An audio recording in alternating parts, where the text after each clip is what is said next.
होणारा नवऱ्याचा भूतकाळ समजला आणि पुण्यात तरुणीने असं काही पाऊल उचललं की ते ऐकून तुम्हालाही धक्का बसेल।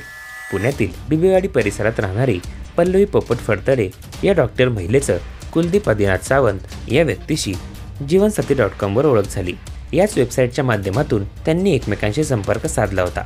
तसेच आपण लग्नासाठी इच्छुक असल्याचं कुलदीपने पल्लवीला सांगितलं। सुरुवातीला पल्लवीने कुलदीपसह लग्न करण्यास नकार दिला, मात्र त्याने तिच्याशी संपर्क साधून विश्वास संपादन केलं। तिला लग्न करण्याचा आमिष दाखवत तिच्याकडून वेळोवेळी 10 लाख रुपये घेतले।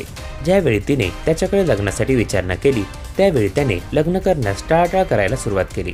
तसेच आपण विवाहित असून पत्नी गर्भवती असल्याचं कुलदीपने पल्लवीला सांगितले।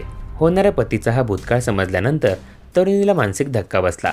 एवढेच नव्हे तर त्याने घेतलेले 10 लाख रुपये परत करण्यास देखील टाळाटाळ केली। यातून नैराश्य आल्यानंतर पल्लवीने 7 जानेवारीला क्लिनिकमध्ये विषारी औषध पिऊन जीवन संपवलं।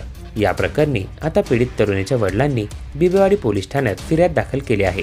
पोलिसांनी विविध कलमांतर्गत गुन्हा दाखल केला असून या घटनेचा तपास पोलीस करत आहेत।